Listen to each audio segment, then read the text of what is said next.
జనవరి 13 నుంచి జనవరి 15 వరకు ఒక సరికొత్త ఐపీఓ రాబోతుంది, లక్ష్మి డెంటల్ ఐపీఓ అనమాట. సో ఐపీఓలో ఇన్వెస్ట్మెంట్ కనుక చేయాలనుకున్నట్లయితే నేను మీకు పూర్తి డీటెయిల్స్ అని ఇప్పుడు ఇవ్వడం జరుగుతుంది.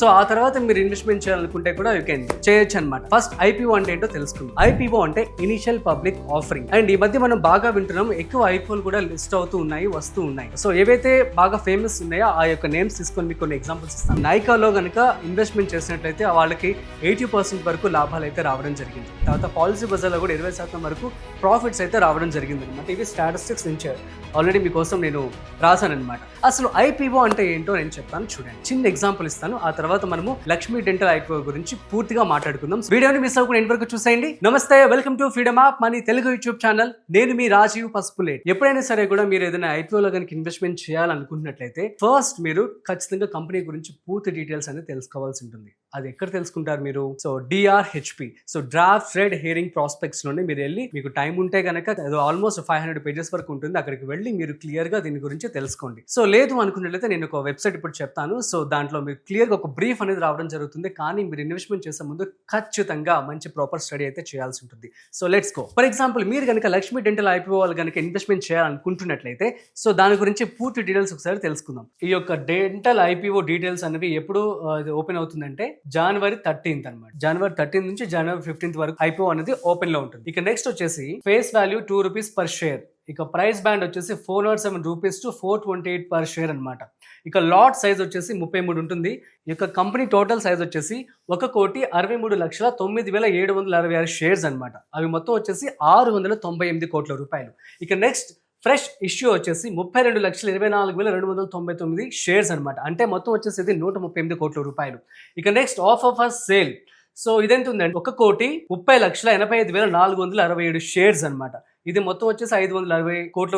డైరెక్ట్ గా ఇది ఆ కంపెనీ వాళ్ళకి చేతుల్లోకి, వాళ్ళ అకౌంట్ లోకి వెళ్ళిపోతుంది అనమాట. ఇక ఫ్రెష్ ఇష్యూ అంటే ఇది కంపెనీ ₹138 కోట్ల పెట్టి దాన్ని ఎక్స్పాండ్ చేసుకోవడానికి. ఇందాక చెప్పాను కదా, ఐపీఓ అంటే ఒక కంపెనీ ఏ అన్నది. సో హైదరాబాద్ లో ఉన్న కంపెనీ, ఫర్ ఎగ్జాంపుల్ ముంబైలో, హైదరాబాద్ లో, ఢిల్లీలో, అలా వేరే ప్లేసెస్ లో కనుక ఎక్స్పాండ్ చేసుకోవడానికి ఈ డబ్బులు ఏదైతే ఉన్నాయో వాటిని దానికి ఉపయోగిస్తుంది అనమాట. సో ఇది లిస్టింగ్ అంటే బిఎస్సి, ఎన్ఎస్సి. బిఎస్సి అంటే Bombay stock exchange and NSE అంటే నేషనల్ స్టాక్ ఎక్స్చేంజ్. రెండిట్లో కూడాను ఇది లిస్ట్ అవుతుంది. ఇక షేర్ హోల్డింగ్ ప్రీ ఇష్యూ వచ్చేసి 5,17,37,850 షేర్స్ గా చూపిస్తుంది. ఇక పోస్ట్ ఇష్యూ వచ్చేసి 5,49,62,149 షేర్స్ గా చూపిస్తుంది అనమాట. ఇక నెక్స్ట్ వచ్చేసి లాట్ సైజ్ అనమాట. ఇందులో మనం కనుక ఇన్వెస్ట్మెంట్ చేయాలి అంటే ఆ కంపెనీ గురించి మనం తెలుసుకోవాలి కదా ఫస్ట్. సో కంపెనీ గురించి ఒకసారి మనం చూసే ప్రయత్నం చేద్దాం.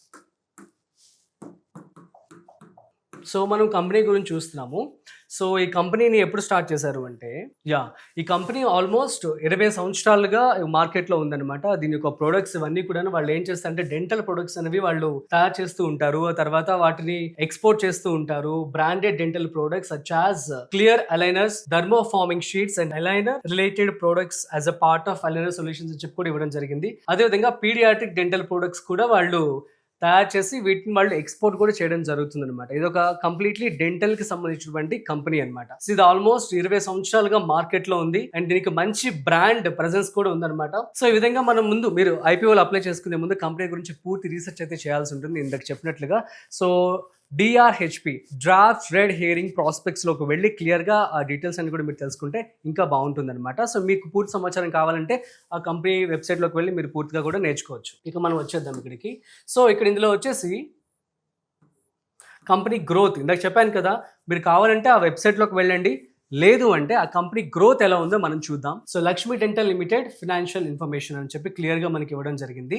సో 2002 మార్చ్లో వీళ్ళ యొక్క అసెట్స్ అనేవి 102 కోట్లు ఉన్నాయి. 2022లో అవి మార్చ్కి వచ్చేసరికి 96 కోట్ల రూపాయలకి వెళ్ళింది. సో అంటే తగ్గిపోయింది, ఆల్మోస్ట్ దగ్గర ఒక 6 crores తగ్గింది అనమాట. ఆ తర్వాత 2024కి వెళ్ళినట్లయితే ఇక్కడ 134 కోట్ల రూపాయలు ఉంది. సో అది లాస్ట్ ఇయర్ మార్చ్. ఇక 24 సెప్టెంబర్ హాఫ్ కే ఆల్రెడీ 24ని బీట్ చేసేసింది. 158 crores, 158 కోట్ల రూపాయలు. అంటే సెప్టెంబర్ వరకే ఈ యొక్క కంపెనీ యొక్క అసెట్స్ అనేవి 158 కోట్లుగా ఉన్నాయి. అంటే ఇంక్రీజ్ అయింది అనమాట. సో కంపేర్ టు చూస్తే మరీ ఎక్కువ డిఫరెన్స్ లేదు, బట్ ఓకే, ఎసెట్స్ అనేవి మాదిరిగా పెరిగాయి. ఇక రెవెన్యూ చూద్దాం ఒకసారి. సో రెవెన్యూ కూడాను 2022లో మనం చూస్తున్నట్లయితే 138 కోట్ల రూపాయలు ఉంది. సో ఆ తర్వాత 2023కి 163 కోట్ల రూపాయలకు వచ్చింది. ఆ తర్వాత 24కి 195 కోట్ల రూపాయలు. సో రెవెన్యూ అయితే పెరుగుతూ వచ్చింది. At the same time so September 2024కి దీని యొక్క రెవెన్యూ 117 కోట్లుగా ఉంది. సో అది ఇంకా హాఫ్ అమౌంట్ అని చెప్పుకోవచ్చు. సో డబుల్ కూడా అయ్యే ఛాన్స్ ఉంటుంది. సో అంటే ఇది కూడా బాగుంది. నెక్స్ట్ వచ్చేసి ప్రాఫిట్ ఆఫ్టర్ ట్యాక్స్. సో ఆ కంపెనీకి ట్యాక్స్ అంతా కూడా డిడక్ట్ అయిపోయిన తర్వాత ఎంత ప్రాఫిట్ మిగిలిందో కూడా ఒకసారి చూద్దాం. సో 2022లో మనం చూస్తున్నట్లయితే ప్రాఫిట్ అనేది -18 crores, అంటే అంత లాస్ వచ్చింది అనమాట వాళ్ళకి. 2023 చూస్తున్నట్లయితే అది -4, అంటే వాళ్ళు ఏదైనా అప్పులు తీసుకోవడం కావచ్చు, ఆ ట్యాక్స్ అంతా కూడా వచ్చిన ప్రాఫిట్ ఏదైతే ఉందో దాన్ని అప్పులు వాట్ ఎవర్ ఇట్ ఈస్ అంతా అయిపోయిన తర్వాత ఇంత మిగిలిందని చెప్పి అర్థం అనమాట. సో ఈ విధంగా వాళ్ళకి మైనస్లోనే ఉన్నారు. 2022లో అలాగే ఉంది, 2023లో అలాగే ఉంది. అంటే గ్రో అయ్యింది కంపెనీ.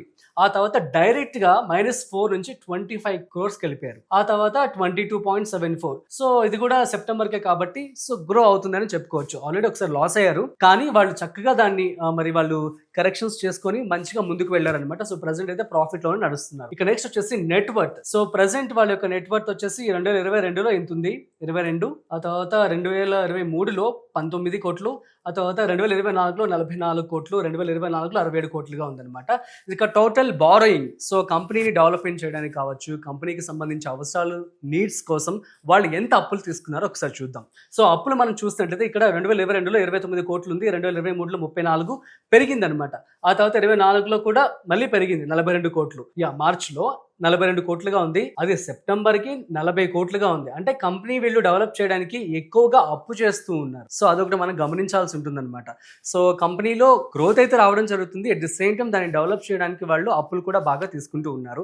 సో ఫైనల్ గా ఇది కంపెనీ యొక్క పూర్తి ఫినాన్షియల్స్ అనమాట. అసలు మీరు అప్లై చేసే ముందు ఈ ఫినాన్షియల్స్ గురించి పూర్తిగా తెలుసుకోండి. ఇక నెక్స్ట్ సెగ్మెంట్ వెళ్దాం. ఇక నెక్స్ట్ వచ్చేసి ఈ ఐపీఓలో కనుక ఈ యొక్క కంపెనీ లిస్ట్ అయిన తర్వాత వాళ్ళు ఏం చేయబోతున్నారు మనం చెప్పాం కదా, ఫ్రెష్ ఇష్యూ. సో ఆ డబ్బుల్ని దేనికి ఉపయోగిస్తున్నారో మనం తెలుసుకుందాం. సో అవి కూడా వాళ్ళు ఇవ్వాల్సి ఉంటుంది. ఏదైతే మీకు ఇంత చెప్పాం కదా, DRHP, so red hearing prospects, ఈ డీటెయిల్స్ అన్ని కూడా మెన్షన్ చేయడం జరుగుతుంది అనమాట. సో వాటిని నేను ఇప్పుడు చూపిస్తాను. సో వాళ్ళ ఆబ్జెక్ట్స్ ఆఫ్ ది ఇష్యూ ఏంటంటే Lakshmi dental IPO objectives. So repayment or prepayment in full in part of certain outstanding. So వాళ్ళు ఏదైతే అప్పులు తీసుకొని వచ్చారో ఆ అప్పుల్ని అయితే వాళ్ళు తీర్చేస్తామని చెప్పడం జరుగుతుంది. అది నెంబర్ 1 గా ఉంది. ఇక నెంబర్ 2 వచ్చేసి investments in certain subsidiaries for the repayment or prepayment in full or in part of certain outstanding borrowings. So వాళ్ళ యొక్క సబ్సిడరీస్ ఎవరైనా ఉన్నారా, వాళ్ళ యొక్క ఇన్వెస్ట్మెంట్స్ ఏదైతే ఉన్నాయో వాటికి సంబంధించి కూడా వీళ్ళు ఇందులో అవి కూడా వాళ్ళు తీర్చేసుకుంటామని చెప్పడం జరుగుతుంది. ఇక నెక్స్ట్ వచ్చేసి funding the capital expenditure requirements for purchasing new machinery for the company. So ఇప్పుడు మనం చూస్తున్నాం ఈ కంపెనీలో, సో దీనికి సంబంధించి ఫర్నిచర్ కావచ్చు, ఆ తర్వాత కంపెనీకి సంబంధించినటువంటి ఏమన్నా అసెట్స్ కావచ్చు, తర్వాత దాని యొక్క ఎక్స్పెండిచర్, దాని యొక్క రిక్వైర్మెంట్స్ ఏవైతే ఉన్నాయో అవన్నీ కూడా వాటి కోసమే స్పెండ్ చేస్తామని కూడా వారు క్లియర్ గా మెన్షన్ చేశారు. ఇక నెక్స్ట్ వచ్చేసి జనరల్ కార్పొరేట్ పర్పస్. సో అదే ఆ కంపెనీకి సంబంధించి ఏదైతే ఎక్స్పాన్షన్ అనుకున్నామో దానికి కావచ్చు, లేదంటే కంపెనీలో ఉన్నటువంటి జనరల్ పర్పసెస్ కూడా దీన్ని ఉపయోగిస్తామని కూడా వారు క్లియర్ గా మెన్షన్ చేశారు. ఇది ఈ యొక్క లక్ష్మీ డెంటల్ ఐపీఓ యొక్క పూర్తి డీటెయిల్స్ అండి.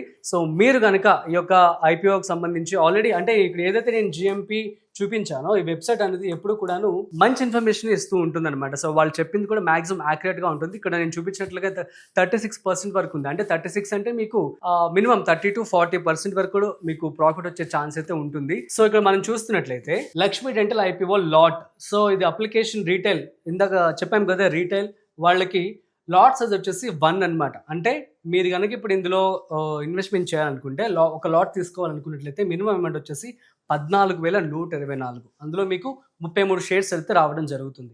ఇక రీటైల్ మ్యాక్సిమంలో మీరు మ్యాక్సిమం 442 షేర్స్ తీసుకోవచ్చు. అంటే 14 లాట్స్ అనమాట. ఒక లాట్ వచ్చేసి 33 కదా, 33 into 14 మనం చేసుకుంటే 462, అంటే 2 lakhs బిలో మీరు ఇన్వెస్ట్మెంట్ చేసుకోవచ్చు. Grey market premium. సో దీన్ని బట్టే మీరు ఇన్వెస్ట్మెంట్ చేసుకుంటే బాగుంటుంది అనమాట. సో ఈ యొక్క వెబ్సైట్ ఏదైతే ఉందో నేను ఇక్కడ చూపిస్తున్నాను. సో వీళ్ళు ఎప్పుడు కూడా మాక్సిమం జెన్యూన్ రిజల్టే ఇవ్వడం జరుగుతుంది అనమాట. సో అది ప్రస్తుతం so 9th Jan, so 8, so అంటే ఇవాళ 8 o'clock వరకు ఉన్నటువంటి అప్డేట్ అయితే మనకి ఇవ్వడం జరిగింది. అది ఎలా ఉంది అంటే ఎస్టిమేటెడ్ లిస్టింగ్ ప్రైస్ వచ్చేసి 583 రూపాయలుగా ఉంది. సో అది కూడా 36%. అండ్ ఇక నిన్న చూస్తున్నట్లయితే 583, సేమ్ 36% గా ఉందన్నమాట. సో ఇది ప్రస్తుతం ఇంకొంచెం టైం ఉంది కాబట్టి దీని యొక్క వాల్యూ కూడా పెరిగే ఛాన్స్ అయితే ఉంటుందన్నమాట. అప్పుడు చూసి పెరగొచ్చు, తరగొచ్చు. So depends upon the market. కాబట్టి మీరు అప్పుడు చూసుకొని మాత్రమే ఇన్వెస్ట్మెంట్ చేసుకోండి. అప్లై చేసే ముందు కొన్ని మీరు తెలుసుకోవాల్సి ఉంటుంది అనమాట. స్వాట్ అనాలిసిస్, దాని యొక్క స్ట్రెంగ్స్ ఏంటి, వీక్నెస్ ఏంటి, opportunities and threats. So strengths మనం చూసినట్లయితే ఇది one of the top manufacturer గా ఉందన్నమాట dental chairs and digital solutions లో ఇన్ ఇండియాలో. నెంబర్ 2 వచ్చేసి strong R&D focus, innovations in digital dentistry and orthodontic solutions అని చెప్పి కూడా వాళ్ళు క్లియర్ గా చెప్పడం జరిగింది. వాళ్ళు స్ట్రెంత్ గా చూపించారు. ఇక నెక్స్ట్ వచ్చేసి వీక్నెస్. సో వీళ్ళకి హై కాంపిటీషన్ అయితే ఉంది, గ్లోబల్ ప్లేయర్స్ కూడా ఎక్కువగా ఉండడం వల్ల వాళ్ళకి కాంపిటీషన్ కూడా ఎక్కువగా ఉంది అని చెప్పి చెప్తున్నారు. Next opportunities, growing in dental care awareness, rising demand for quality dental solutions in India and abroad. So ఈ యొక్క quality of dental almost 15 hospitals తో వాళ్ళు టైఅప్ అయి ఉన్నారు కాబట్టి దీనికి గ్రోత్ అనేది బాగానే జరుగుతూ ఉందన్నమాట. ఇక థ్రెట్స్ చూద్దాం. సో దీనికి ఎటువంటి ప్రాబ్లమ్స్ వచ్చే ఛాన్స్ ఉంటుందా? For example, rising demand for quality dental solutions in India and abroad. అందరికీ డెంటల్ కేర్ అవేర్నెస్ అంతా బాగా వచ్చేస్తుంది కాబట్టి అందరూ కూడా కేర్ఫుల్ గా ఉంటున్నారు. సో దాన్ని బట్టి ఒకవేళ అందరూ జాగ్రత్తగా ఉండి ఆ పర్టికులర్ స్టేట్స్, కంట్రీస్ వాళ్ళే డెవలప్ చేసుకుంటే తప్ప ఈ యొక్క కంపెనీకి థ్రెట్ వచ్చే ఛాన్స్ అయితే లేదన్నమాట. అంతే. అండ్ టెక్నాలజీ కూడా ఇంకేమైనా అడ్వాన్స్డ్ టెక్నాలజీ వచ్చినా కూడా ఇప్పుడు ఆల్రెడీ డిజిటల్ వరల్డ్లో ఉన్నాం కాబట్టి సో దాని ద్వారా కూడా కొంచెం థ్రెట్ అయ్యే ఛాన్స్ అయితే ఉంటుందన్నమాట. సో గైస్, ఇది ఇవాళ లక్ష్మీ డెంటల్ IPO గురించి మీ అందరికీ పూర్తిగా అర్థమని చెప్పి అనుకుంటున్నాను. సో మీరు ఇన్వెస్ట్మెంట్ చేసే ముందు ఖచ్చితంగా ఒకసారి ప్రాపర్ రీసెర్చ్ అయితే చేయండి. సో ఆ తర్వాతే అప్లై చేసుకోండి. సో దీనికి సంబంధించి మీకు మరింత సమాచారం అసలు బేసిక్ నాలెడ్జ్ కూడా లేదు అనుకున్నట్లయితే మీకు స్టాక్ మార్కెట్ సంబంధించి, తర్వాత IPOకి సంబంధించి చాలా వీడియోస్ అయితే మన ఛానల్లో అవైలబుల్గా ఉన్నాయి. కౌశిక్ గారు చేశారు. సో మీరు వాటిని వెళ్ళి చూడొచ్చు. అండ్ మీరు కనుక పర్సనల్ ఫైనాన్స్ గురించి తెలుసుకోవాలనుకుంటున్నట్లయితే మన ఫ్రీడమ్ యాప్లో ఆల్మోస్ట్ 1200కు పైగా business, money, farming related courses అయితే అవైలబుల్గా ఉన్నాయన్నమాట. సో మీరు ప్లే స్టోర్కి వెళ్ళి ఇప్పుడే ఫ్రీడమ్ యాప్ని డౌన్లోడ్ చేసుకోండి. అండ్ ఇంకొక విషయం, ఈ కోర్సెస్ అన్ని కూడా కేవలం 399 రూపాయలకే రావడం జరుగుతుంది. ఇది కూడా న్యూ ఇయర్ ఆఫర్లో భాగంగా. So that's it guys. మరొక స్పెషల్ వీడియోతో మళ్ళీ కలుద్దాం. అంతవరకు చూస్తూనే ఉండండి Freedom Money Telugu YouTube channel. This is Rajiv signing of.